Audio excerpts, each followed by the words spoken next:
Here is the MS20 Mini. You probably saw the review, or maybe you didn't see the review. Welcome to the live stream. We were going to have a guy from Korg on, but we realised it was May Day bank holiday, and we kind of didn't realise that that it was May Day when we said, oh, let's do it Monday then. And neither did the guy from Korg, and obviously he's not at work, and we've just popped in to run this. So hopefully, if you fire up any questions that came up in the review, because obviously the review went out on Friday. If you haven't seen it, check it out on the site. It should be front and centre, probably the first on the carousel on the front page and wherever you. So if you check that out, or if you already have checked it out and you want to ask some questions, then fantastic. That's kind of what we're here for, really, because I kind of covered pretty much everything I thought came up. There were still questions that came up in the comments, and some of them were a little bit obscure that I wasn't quite sure how I could answer them, to be perfectly honest. So I figured I'd wait for the chat room to be here. I can see there's a few. Nice to see Azio Head here, a regular in the podcast. So anyway, so it's just me, myself and Andy who came in switching. So we've given up our bank holiday, and it is one of the first beautiful days in the UK. But obviously it's way too hot to be outside. So we're doing ourselves a favour, not. Anyway. So let's see what I was going to start off with, actually, because I did a test on Friday, and there was a chap called, I forget what his name was now, in the chat room. He might actually be up here in the history. He was called Native VS, and he asked me to do some patching with to get the sample and hold going, and we figured out how that sounded. So I might as well start with that, just because I didn't do that in the review. So I'm going to use some of the patch cords that that they came with. What you do, some people say the white noise, but actually I found the pink noise is the best. You put the pink noise into the input of the sample and hold. Then you take another patch cord and you come out of the square wave of the LFO into the clock, and then you come out of the clock. Actually, this is what I'm going to do. Out of the clock and into the cut-off frequency modulation of whatever filter. We'll start with the high pass, sorry, with the low pass, because that's...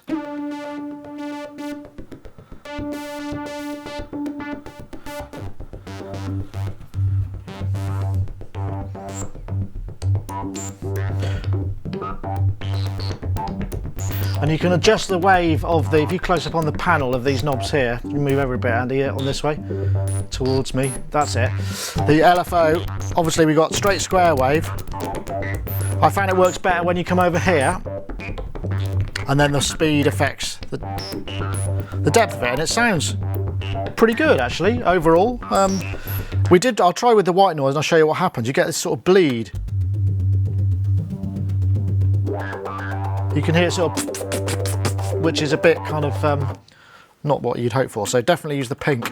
And there was one other thing that I did that I thought was pretty cool, is actually I came out of the output, I'll do that here, into a mult on the dope on the modular, and then I brought it back, the control voltage back in. So I'm into the mult, yep, and into both filters, and that sounds awesome. If I just get that going.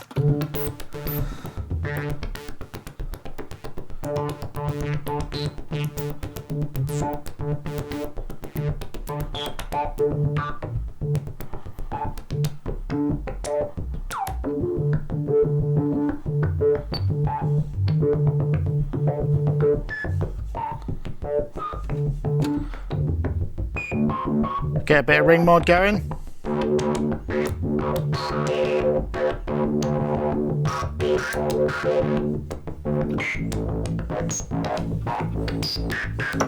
Sounds awesome. So that's something I didn't do in the review. So if you wanted to know, anyway, let's have some questions. Right, does the synth need any warm-up time to get in tune when you turn it on? Actually, no, I didn't find that it did. I didn't get any sort of warble out of it at all, so surprisingly not. Can you get vowel sounds out of it? You can, but not internally. You'd need to take something like an LFO and patch that into, let's try it here, patch it into, we've got the LFO coming out of the A115 Mini voice into the cut-off frequency mod. LFO coming out of there. Let's just try and get some of this going on. Right.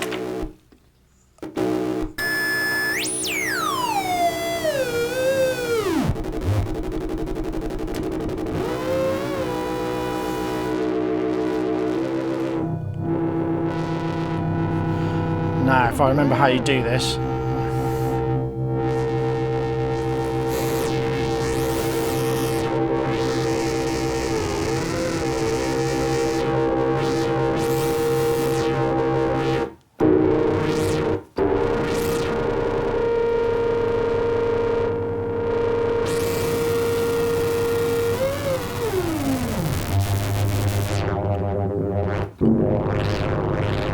Sort of vowel-ish, not terribly there's a pedal called rhubarb and custard, and you do it by modulating the depth of really high-speed modular, I think. Could you vocode with it? No, you can plug in an external signal into, if you have a look at the patch bay here, close up on that, right here, I'll get these patches out of the way, we've got signal in, which is a pitch, it's a frequency tracker. I tried to demonstrate, but it's very unstable. I'll tell you where you can hear it in full effect. What happens is you get a signal in, you set the level, you can cut off the low and high just to sort of narrow down the frequencies it acts on. So you've got bandpass in and out, which is quite useful. Then it frequency converts it, so you get a CV out, which you then patch into one of the oscillators, and then you've also got a gate or an envelope out. And I'll tell you where you can hear that in full effect is in Goldfrapp, Lovely Head. Voice goes into the signal in and is sung, and it's got this kind of really, whoa, it's a visceral sound. Seems to work better with the voice, but it sort of struggles to capture the pitch, so you get this real disintegration kind of sound. As a pitch to CV converter, I wouldn't expect it to kind of compete with anything like Melodyne. It's really kind of basic and analog. Does it transmit via MIDI channel 1 or is it Omni MIDI from sequencer? That's a very good question. I think I can check that quickly. I just need to get a patch cable. So if you just talk amongst yourselves for a second. I've got a USB lead here somewhere. I can plug into the laptop. Let's see, I need a bit of a longer one, I should think. That's that one. That one's the chap. I didn't check the channelization. That's a good question. So if I plug that in here, I'll be able to tell you, although I haven't got the screen set up to work. Take that out of there. If I plug that in here, we should be able to. Right, let me see. Oops. I've got a little MIDI monitor thing, which should be able to tell me what's going on. Just one second. Just launch that. Check my sources. So I should have MIDI sources. Let's see. Looks like it's channel 1 only. That certainly sends on channel 1, so I'm guessing it might actually be coming in on channel 1 as well. Control, that's interesting. I wonder what that does then. Because that, yeah, I didn't think so. I think that might be. Yeah, so no is the answer. Thank you. Let's just go back to the chat room so I can see what's going on. I was told the knob wobble. Oh yeah, the knob wobble is quite interesting because in my original review, if you close up onto roughly where my finger is, Andy, that would be great. I pulled this knob off, and you can see what they are. They are actually sort of PVC or plastic shafts, so there is a bit of wobble in there. But then I was sent a photograph by Ian Bradshaw from Korg, who was going to be our guest today, but obviously is probably spending quality time with his family, and don't blame him. And what it is they are surface mount, but they've got this kind of metal clamp over the pot. So the shaft comes up through the metal clamp, which goes down through the circuit board on either side, and is sort of, it's pretty seriously, you know, it is surface mount, but it's probably about as tough a surface mount as they could do for the price. So it's not, you know, I think what they suggested was the wobble actually came in the shaft of it, the bend was in the shaft of it rather than the off the circuit board, because obviously that would be bad. Okay, I was told some models didn't have the issue with the knob wobble. Okay, well I can't comment on that. I mean, this came in a box. There are limited models arriving, and also it depends on the knob, because if you look at the big ones up here, just go there, yeah, there we go. That doesn't really wobble all that much, to be honest, but the one below it wobbles more. So, you know, it depends on which knob you're talking about, I suppose. Recreation of vintage is great. Don't you think a bit of modern update would be nice, like velocity and aftertouch? Well, as I said in the review, it would have been great. I agree to have pulse width modulation, and it would have been great to be able to individually oscillate elements of the VCO, so because basically there are two VCOs, and you can globally modulate them, but you can't modulate one or the other. You can independently control them, so you get massively wide variation, but you can't modulate them separately. And you can't actually. I found it at CV in. Yes, you can CV2. So it would have been good to have a bit of variation, but I think, that the way that the philosophy was, can we do it again? Can we build this thing as it was? But interestingly enough, I'm told, and I can't verify this, the MS20 does have pulse width modulation. So if you're kind of going to be pedantic about it, then it should be pedancy across the entire range, I think. But yeah. Do the keys have a nice feel, similar to the original? Let's try and make that sound a bit nicer. Right, there we go. Do they have a nice feel? I have the original somewhere. Let me see if I can find it and I can check. I don't think they feel as beautiful as the original. The original is much more substantially built, really. But I mean, that was just the age when things were made. This was pre-surface mount technology, so it wasn't really possible to build it any other way. But if I get them out here. I wouldn't say the keys on the original had a particularly great feel. These are, I don't know if you can hear the noise they make. These don't make that noise. Anyway, I'll put that down for the time being. How are we doing? That's recorded. Yep, just checking everything. Can you patch something with oscillator to CV in and an external attenuator to the keys? Right, you have to be a bit more specific. Oscillator to CV in. I can take a CV from the only thing I can take a CV from is either the keyboard or an external modulation source, because obviously this works in Hertz volt, not volt per octave, and this works in volt per octave. So if you be more specific, let me see. Let's try something. So if I take mod wheel out into CV in, where's that work?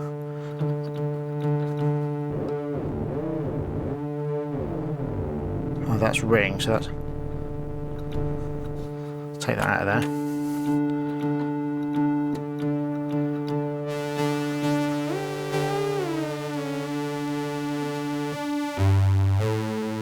And let's patch the wheel. So the wheel's now patched into VCO2 CV in.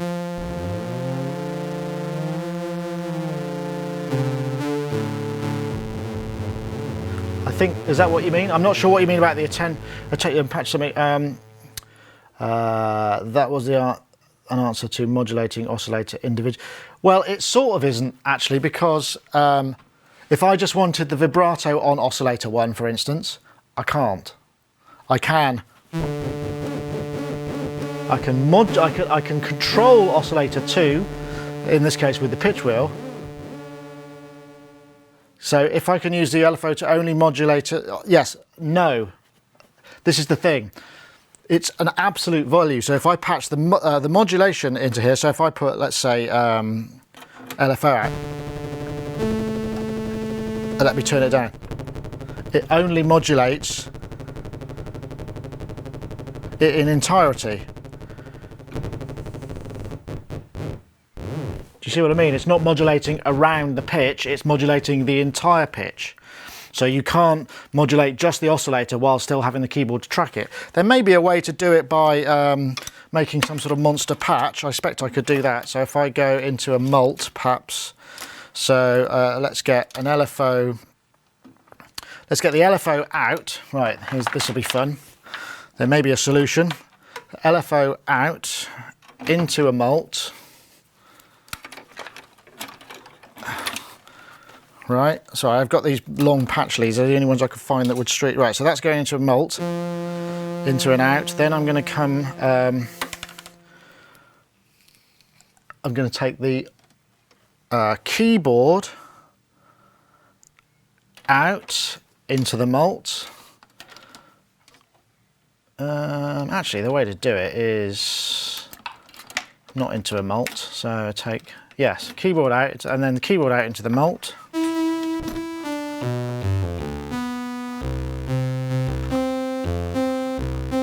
Right, and then I'll take an the oscillator out. Hold on, let's see how I'm going to do that. No, I have to do it a different way. So yeah, I'm not sure if it's possible actually. That's an interesting one. You need a CV mixer. I can probably do it with a CV mixer, yeah. But as it stands, no, you can't. So there's the thing. I mean, as the unit stands, those are the sort of some of the limitations. So yes, I think where we started with that question was, do I think they could have updated it? Of course they could have updated it, but I've been talking to the chap, Mr. Maeda, lovely bloke at Mesa. I think the idea was to just recreate completely. Perhaps what would be nice now they've proved this is to maybe create something new within the range using the technology and the manufacture techniques that they have available to them now to actually kind of do something really wild. Yes, I would need a CV mixer. USB translates MIDI value only, correct? No audio. That's McCreature in the chat room. Yes, that is correct. You can only, it's only note off, it's only note on and velocity, and then obviously note off and one channel. There's no other MIDI data whatsoever. Okay, right. I wonder what else I can patch out. Oh, the ring mod is probably worth having an extra listen to, so I can take all this apart again. God, this is interesting. It's quite a challenge actually to do high-speed modular patching, but I'll do my best.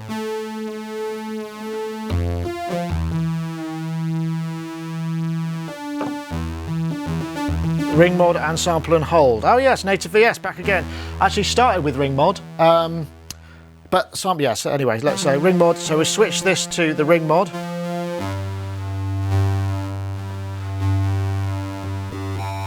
You can hear it's tuned to the same. But where I like it is when you tune it to a separate, you get some really rich harmonics. Brings in those, and then if you start bringing the filter up,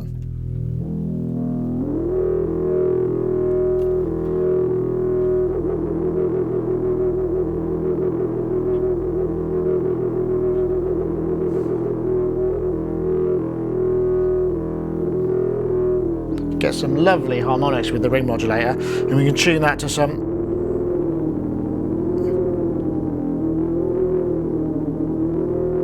a different one there. And there's an example, right? If I could then modulate CV, the actual around the CV only of the ring mod oscillator, I could get some very interesting sort of modular type patches, but it would require me plugging all of this stuff up and getting CV mixer plugged in and all of those things. And there may be time later if we get onto that. Can you play the filter? Yes, let's see. Let's take that down.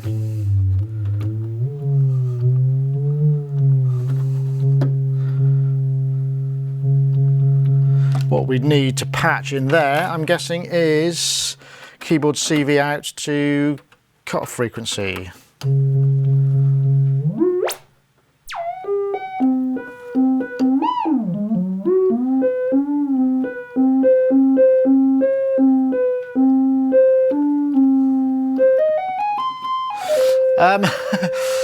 That's me playing the filter, obviously quite tunelessly. I'm not sure about the tracking. The tracking doesn't sound like it's following the same CV, so it's slightly...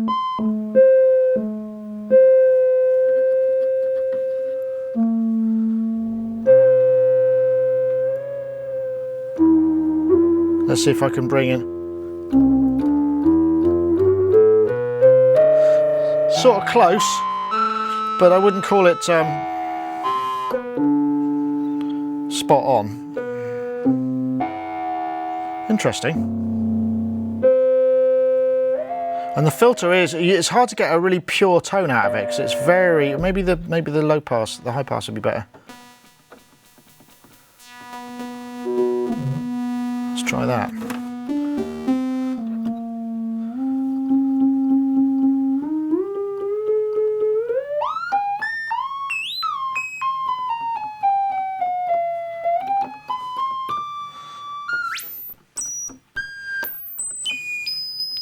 See if I can get an octave.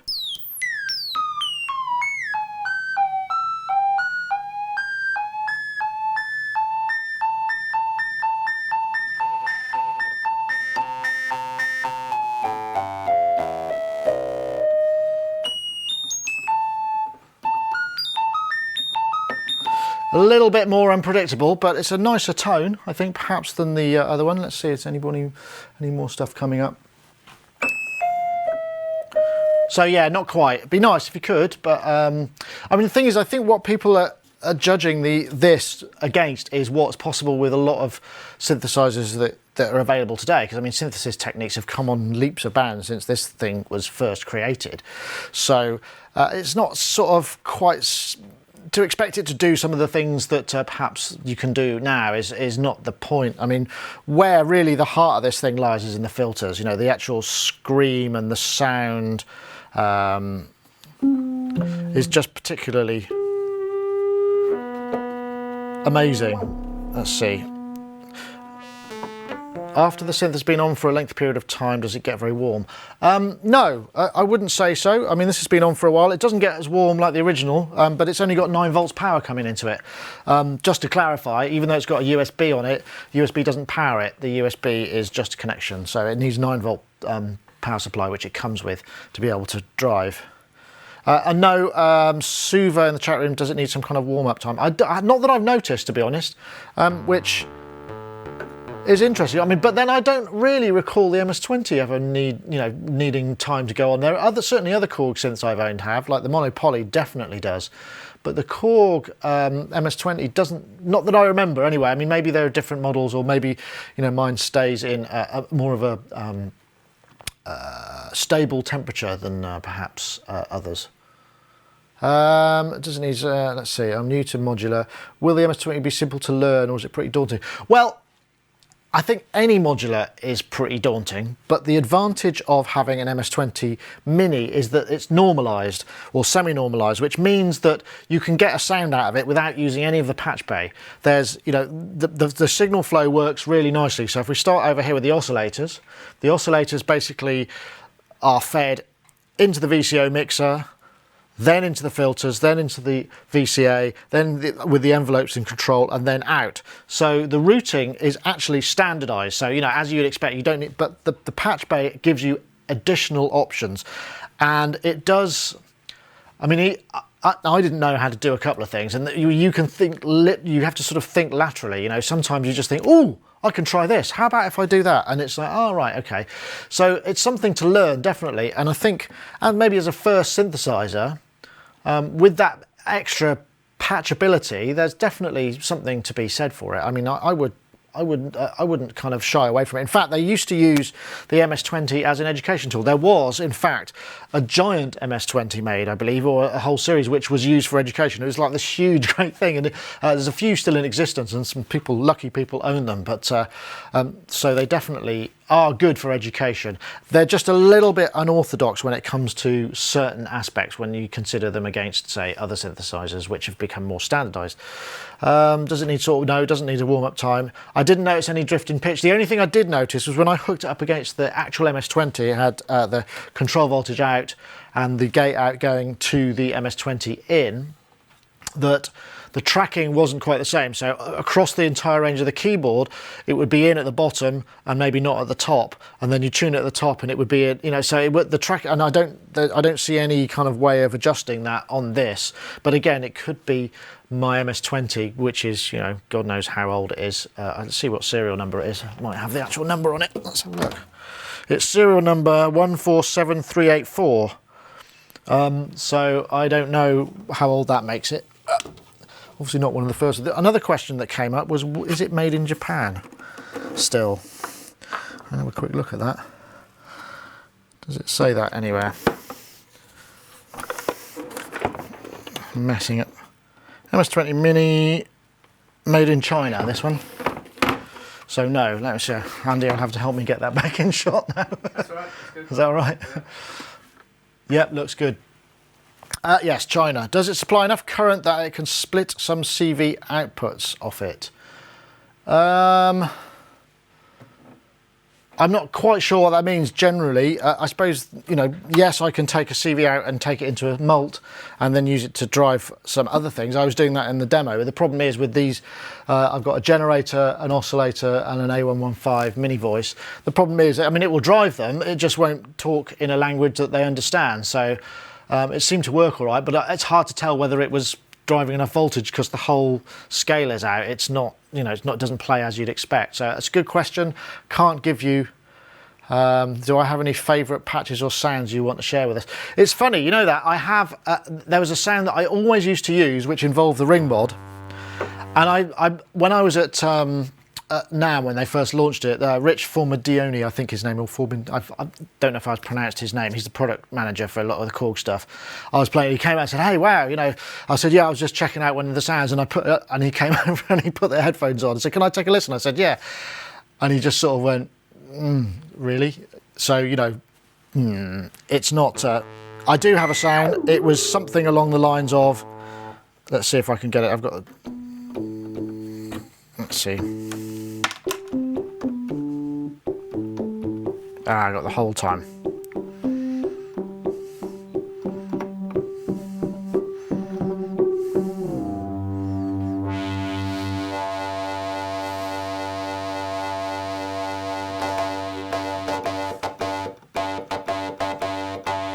Let's see if I can get it.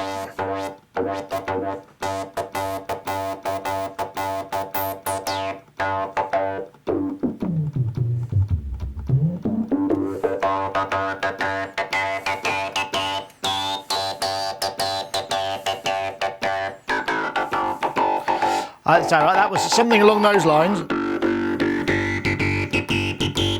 that I used to send into a load of delay, and it was a kind of gated style sequency thing that had a lot of texture and was nice for floating about in the background. But to be honest, when I used to do a lot of mixes with stuff like this, I'd quite often just leave it set up and yeah, I'll use that sound. I wasn't very hands-on because the thing about doing remixes, certainly back then when it was all done live from the MIDI sequencer, you couldn't really afford to not have the synth set up, because you submit the mix and send it in and they go, "Yeah, we love it, apart from that really crap sound that you did that goes da da da," that you'd have to change, or you'd have to maybe turn it down, which means you have to get it exactly the same. So I'd leave it all set up. So I'm not perhaps the most adventurous synthesist when it comes to that. Let's have a look. Some more questions coming in. The trend seems to be to miniaturize, simplify and get the price as low as possible, which seems popular because it's selling like cupcakes. But don't you think they would have made the build quality a bit better? More sturdy knobs, for instance, and a price of say £800, I'm sure it would sell. Well, to be honest, no, I don't, because I think the point is they've made it entry level. There is a magic number, which is the sub 500 quid. You know, when you look at where all the other ones are, the Novation Base Station 2, the Arturia Mini Brute, they're sub 500. Even the Dark Energy, I think, is sub 500. You know, that seems to be a magic number. When it goes above that, people are going to want something different. And to be honest, I don't think, even though I said, you know, there's wobble and wibble and what have you, I honestly don't think that when you're buying this, you're expecting to get something as well built as something that was built 30, 35 years ago. I mean, maybe, but I'm not sure that that's strictly true, because they want to make enough of them.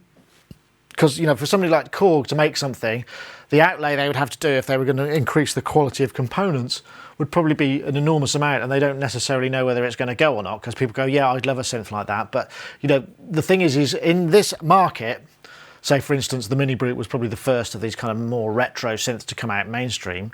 You know, we are focused hugely on it. We think, wow, this is going to be the biggest thing since sliced bread, but we're still talking about an infinitesimally small niche of the market. You know, they sell 100 million times more guitar straps or you know, cheap guitars. It's kind of, you know, it's easy to forget that actually what sales are of something when, what is it, the DX7 best-selling synthesizer of all time, like 100,000 units, something like that, you know. So it's not an enormous amount of units to sell. So let's have a look. In short, I just don't like wobbly knobs and be prepared to pay a bit more. Well, that's fair enough. That is fair enough. You could always buy an original.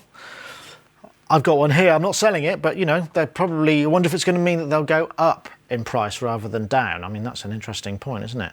Who knows? Does it come with some blank pages for making knob locate? That's a good question, actually. I'm not sure whether it's got an overlay. Let me go and find the manual in a minute. I can't remember.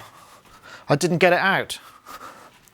The thing is with analog synthesizers, you sort of, I suppose you just tend to take it for granted that you're going to have to mess around with it to get something out of it. I do remember my first synth was actually an MS10, which I took home, and I just couldn't get anything decent out of it for years. I don't think I ever did get anything decent out of it, so let's see what I've got in here. Aha! There. Living proof that I haven't opened the manual. Here we go, we got a live unboxing of the manual here. That's worth tuning in for, wasn't it? You've seen them go down in price, have you? Gosh, that's a bit scary. Right, Korg monophonic synthesizer. If I hold it here, it'll probably show up, won't it? In the, I don't know what the best. Owner's manual, setting examples. Oh, settings examples. Here we are. Yes, look at this. If we can see that. Is that about right? Okay, which one's camera 2? Camera 2 is that one. Ah, okay. So yeah, they do look like they've brought them over. Oh, these are blank ones. So let's have a look what the. Oh yeah, I do remember this now. Look, here's. Oh, I wonder if they've got the oboe and clarinet and that sort of stuff. So yeah, look, we've got patching examples. Oh look, should we try one? What's this? Glissando controlled by switch. Oh, I might try one of these. Switch controlled slowly by the tone color changes gradually. You use a switch to turn on the effect. Oh, let's try it then, shall we? My RNG, so let's see if we can patch this up. So let's have a look. I'm going. I'll use the supplied Korg patch cable. So we're going to come out of envelope generator 1 into that one, then out of reverse output of the same generator into that one. Is that right? Yes. Then we're going to go switch output into envelope 1, trigger in. Yes, I see. So let's go. So that's going to be 3, 5, 6, 5, 10, 0, 5, 3.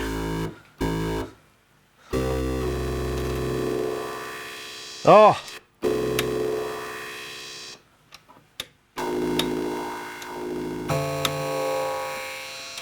Let's try and get a better sound, shall we?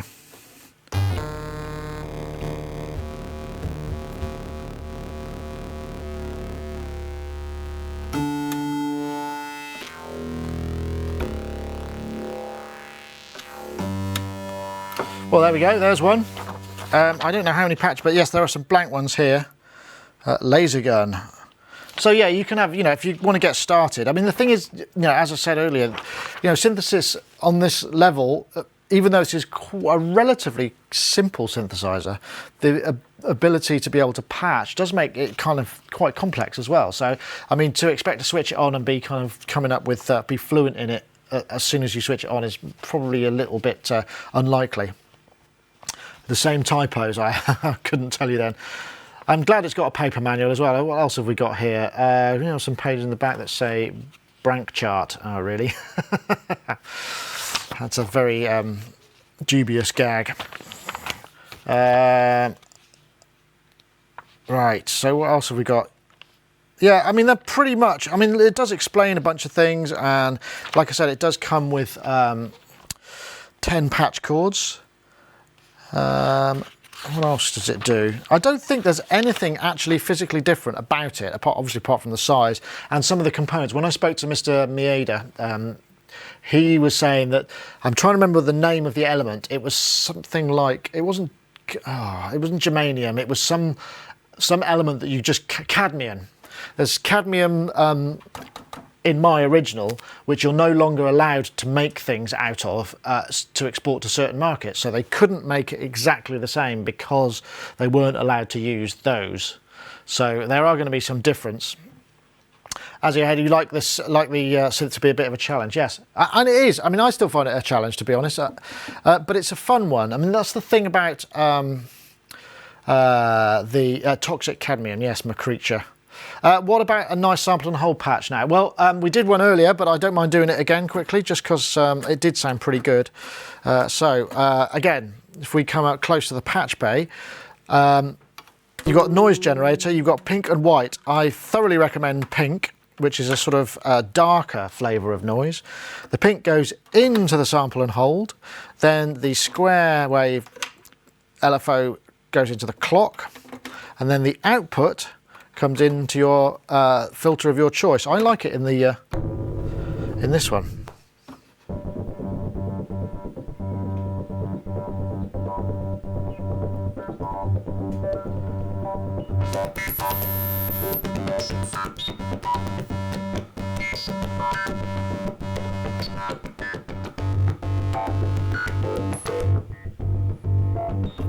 But to make it a bit more interesting, as I did earlier, I'm going to come out of the control and into a split on my modular. That's the only thing that they could have fitted. There's a bit of room here. They could have put a few mults in here. That means, you know, you plug one in, you get two out. That would have been a good idea, because you do need that sort of thing, as I'm just about to demonstrate, I hope. And take one out and go into the low pass, high pass cut-off frequency, and one into the low pass. And then we're going to have both sets of filters.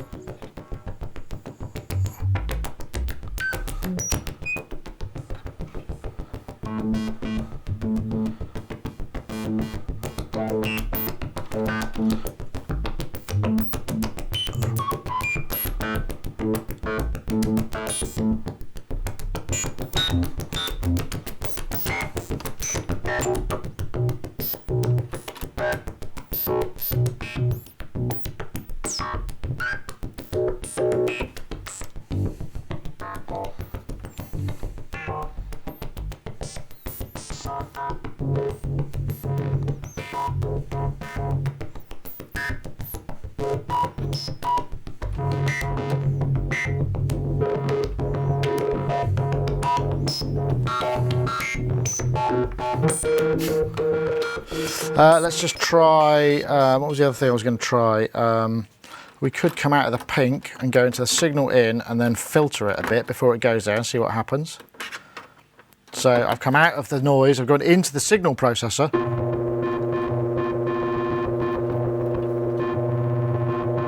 Doesn't seem to make it, just makes it sound worse. That's interesting.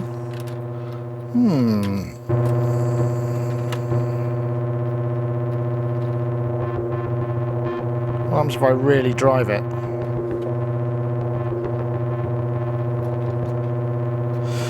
Yeah, that was a terrible idea. Let's go back to how it was.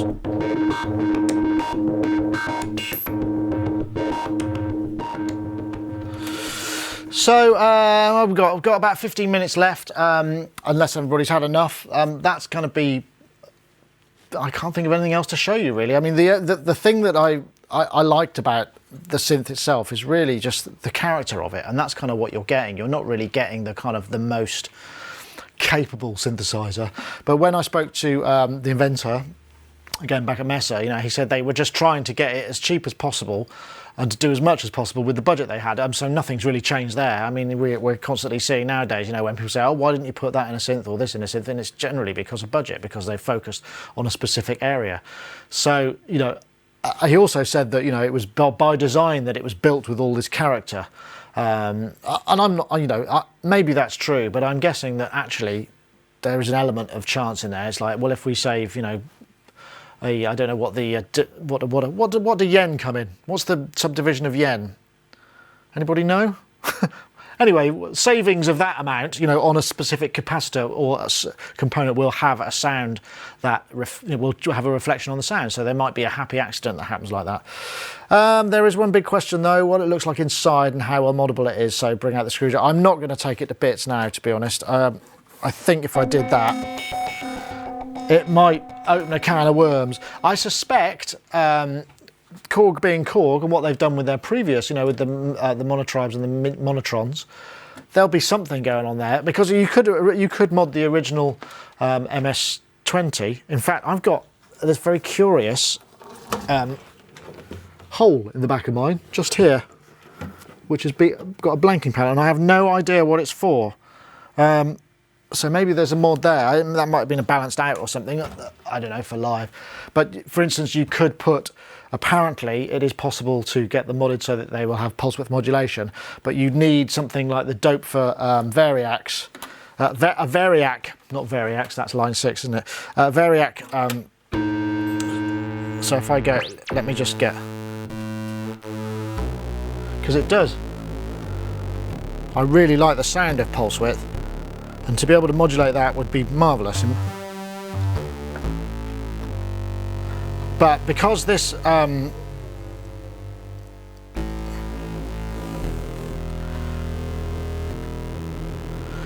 this particular parameter is not control voltage, you have to control it with something called a variac, which that's the limit of my electronics. So I don't know how much room there is inside this thing, and I'm guessing that there's a board obviously running across an angle, so there's probably a reasonable amount of air in it.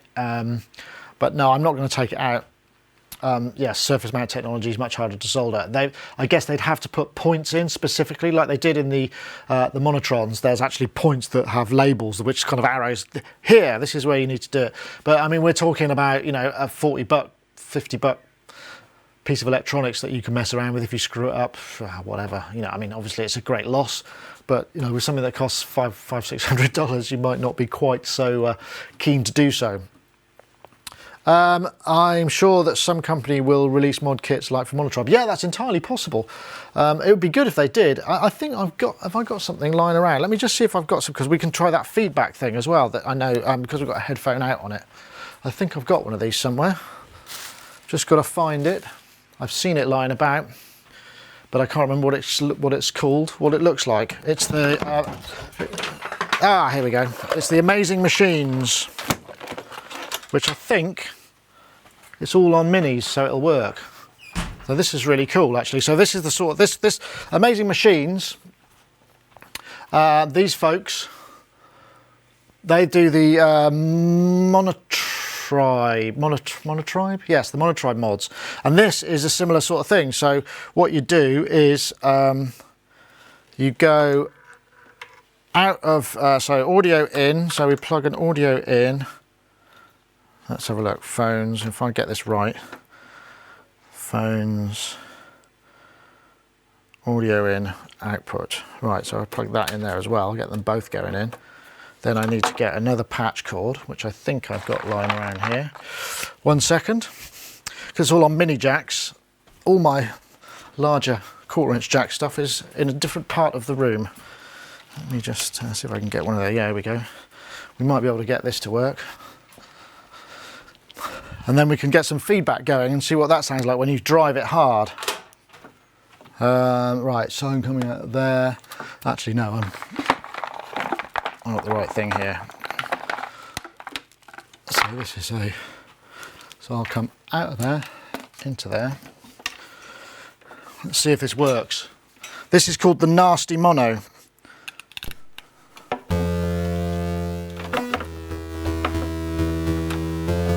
Right.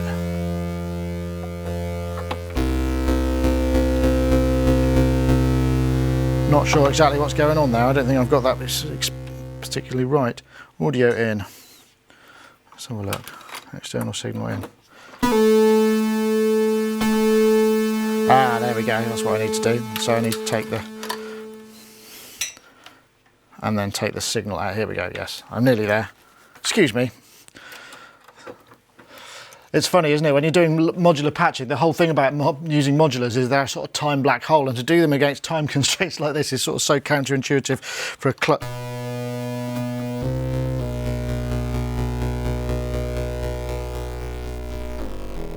That seems to be crunching it up a bit, but I'm not sure it sounds a whole lot better, to be honest. Let's try something else. Let's chuck that down there and say headphones out. We can run the headphones out into the signal in, and then come out of the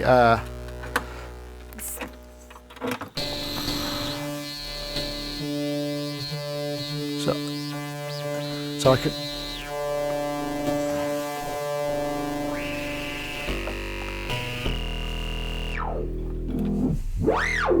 could drive that pretty hard. And that's headphones out coming into the external signal in, cranking it up so it's peaking like crazy here. And what I could do if I wanted, this would be interesting, so I'll come out of there, maybe I'll go into the envelope. Now, how did I do this before? Come out of there, yes, that's right, an external signal in, into external signal in. Then I'm going to go out of the trigger output into envelope 1 trigger.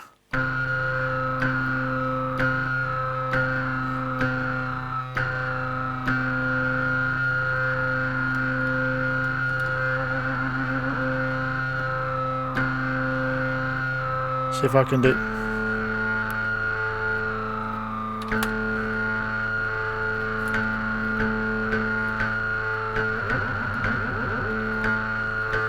Make sure I'm doing this, and then envelope trigger. Right, okay, and then envelope output. Can I get to envelope 1? Envelope 1 output. Yes, I can go output, and then I can go into. There we go. CV.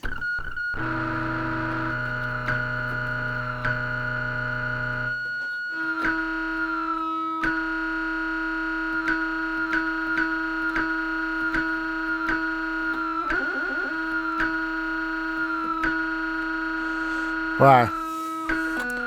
No, that's not really working.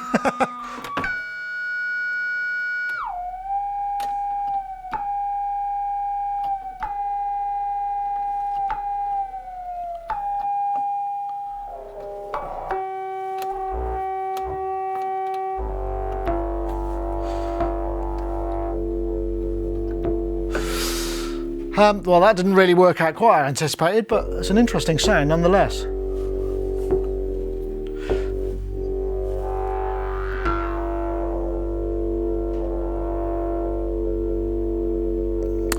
Will it be online on YouTube later? Yes, probably, though perhaps not later, because after this I'm going to go back out in the sun. What else have we got here? Would be great comment. Yeah, I had this idea actually for a competition, which was, you know, you hear a sound, or you're described a sound, you have to make it, and you have to do it blind. You can't actually listen to what you're doing, but maybe the word, so you can hear a sound and somebody going to go, make a sound like that, and you get, you know, against the clock, and somebody patches it up on whatever synth. I quite like that actually. That's using a hell of a lot of resonance.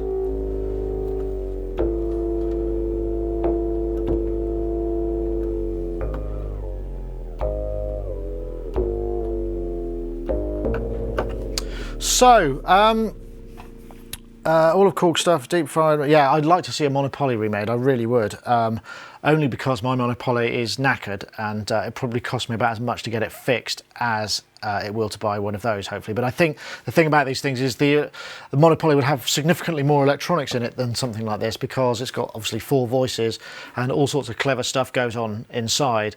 I think I may be wrong, but I think the monopoly is volt per octave, I think. Monopoly is very simple to make, apparently, said native VS. So yeah, well, maybe they will. That would be good. Any other questions that we've got? ESP. You just need SSM chips. Yeah, I think that's part of the problem, isn't it? In fact, somebody was talking about maybe what Roland should do, and I was over at EMIS, which is in Bristol. Great shop. If you go emis.co.uk, I think it's called. He sold me these patch cables, and while I was there, we were talking about, you know, what you know, somebody like Roland could make. And again, it's limited to the filter chips and the voice chips. And apparently the SH09 would be a good candidate, because you could make that without having to source rare electronics. So, and that is a really monster fat bass sounding synth. That's kind of pretty much it for today. Last 5 minutes, I think we'll probably chip off a little bit early to catch the last of the sun. But I want to say thank you very much for watching. Again, this was a kind of first effort at one of these. Perhaps another time we'll have in that bit there'll be someone looking over my shoulder from the manufacturer who'll be able to kind of chip in and answer some of the questions. That's the idea. But I think this one worked. Technically, we proved it works. And I think that's it for now. So thank you very much, everybody, for watching. I'm going to go and have another cup of tea. So yes, and thank you all in the chat room. McCreature, Sonic5242, Azzy Ahead, Happy Fun Team, Native VS, again, thank you. And the rest of